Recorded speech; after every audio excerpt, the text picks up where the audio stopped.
Bill C-9 didn't start out as a debate about religious freedom. It was presented as a modernization measure, a technical reform that we were told would strengthen protections against hatred while ensuring that Canada remained a country defined by tolerance, pluralism, and mutual respect. That, at least, was the stated objective when the bill first came to Parliament. Yet the legislation has changed in a way that few Canadians anticipated, and even fewer were properly consulted on. During committee, the Liberal government, supported by the Bloc, voted to remove from the criminal code a safeguard that has existed for decades, a provision recognizing that the expression of sincerely held religious beliefs, when offered in good faith, does not constitute criminal hate speech. This safeguard wasn't accidental wording, inserted into a law without deep reflection. It represented Parliament's understanding that Canada is home to citizens whose deepest convictions are shaped by many different faith traditions, stretching back centuries. Traditions that speak openly about morality, human dignity, family life, and social responsibility in ways that may at times challenge prevailing cultural opinion. In acknowledging this reality, the criminal code drew an important distinction. Disagreement, even profound disagreement, must never be confused with criminal intent.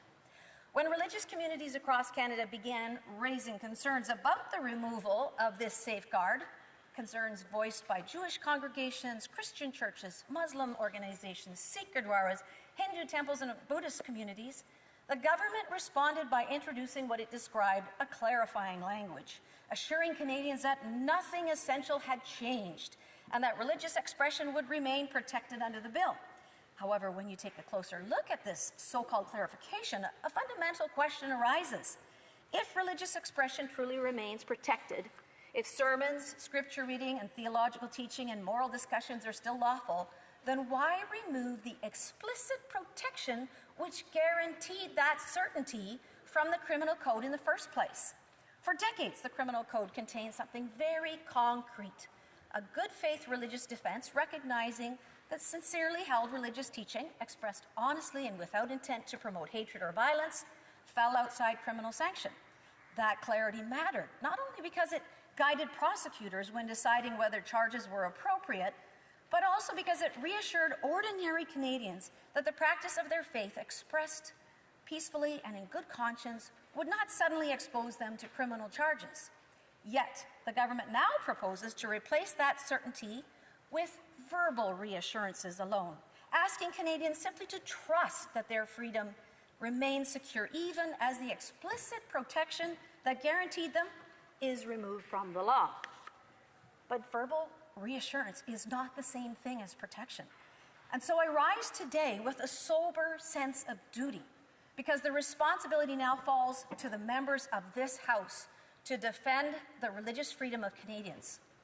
Over the past weeks and months, thousands of Canadians, pastors, rabbis, imams, community leaders, and ordinary citizens have taken the time to call and write their members of Parliament, expressing deep concern about this bill and asking that it not proceed in its current form.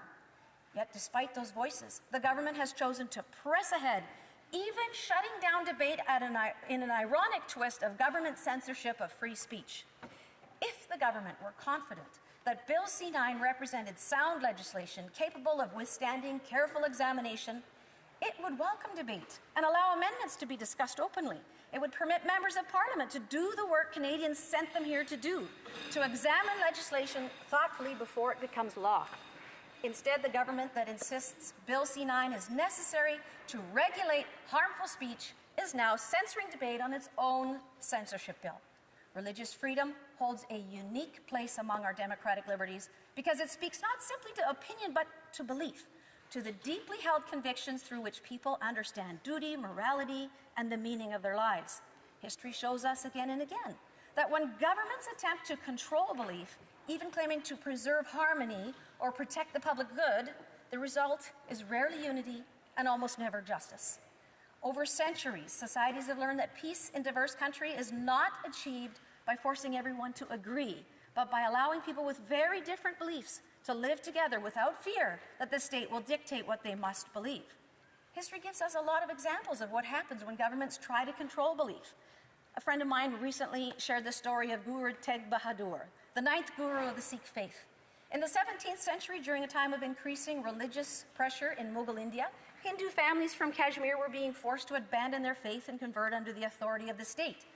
Desperate to preserve their freedom, they traveled long distance seeking someone who would defend their right to follow their beliefs.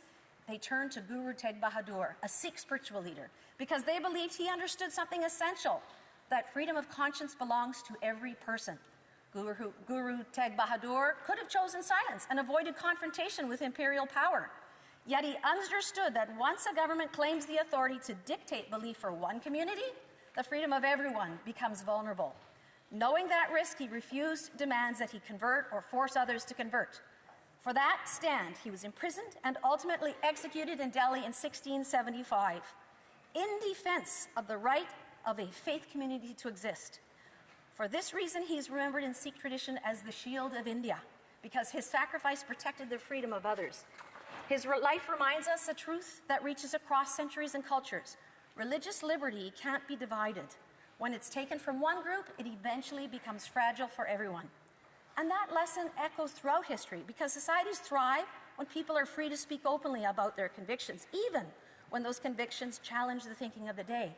Many ideas we now celebrate as moral progress began as minority voices standing against consensus of the time. I want to be very clear about why I raise this example. The point is simple, that moral arguments, including those shaped by faith, have always been a part of public life, and history shows that silencing those voices would have cost society dearly.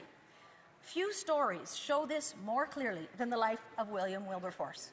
At the height of the British Empire, the transatlantic slave trade was deeply embedded in the global economy, with powerful institutions defending it, and many believing Britain's prosperity depended on it.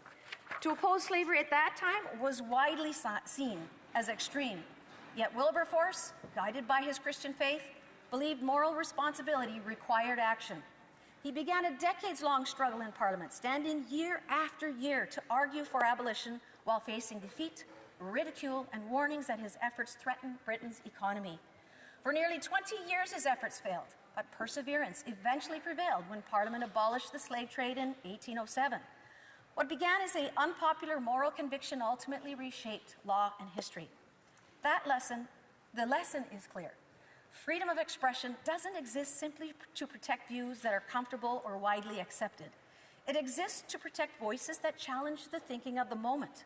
The lesson is not that every moral argument wins, but that a free society must allow those arguments to be made. Canada's success as a pluralistic society rests on that principle. People came here seeking the freedom to live according to conscience, bringing different languages, cultures, and faith traditions that could exist side by side because the law did not demand ideological conformity. Faith communities helped build our country precisely because they were free. Long before government programs existed, churches, mosques, synagogues, temples, and gurdwaras helped establish hospitals, schools, food banks, shelters, and charitable organizations that continue to serve Canadians today. Removing religious safeguards from the criminal code doesn't strengthen our democracy. It weakens the legal clarity that allowed this pluralism to flourish. Canadian courts have already made it clear that violence, threats, and incitement to harm are not protected speech and never have been, which is why these actions are already criminal offenses. What the good faith defense protected was something very different. The right of Canadians to express sincerely held beliefs without fear that disagreement itself might one day become a criminal matter. Canada has never required uniformity of belief to maintain peace. Our strength has always rested on freedom under law, the ability of people with very different convictions to live together without coercion. If the government truly believes religious expression remains protected, then leaving the safeguard in place should present no difficulty, because its presence harms no one, while its removal creates uncertainty for many Canadians. A confident democracy doesn't silence debate, and it certainly does not use closure motions to rush through legislation that touches the freedoms of conscience and expression. In a free country, we respond to ideas we disagree with through debate, persuasion, and democratic engagement, not through criminal law and not by shutting down Parliament to prevent discussion. Canadians deserve clarity in their law, confidence in their freedoms, and a Parliament willing to defend both.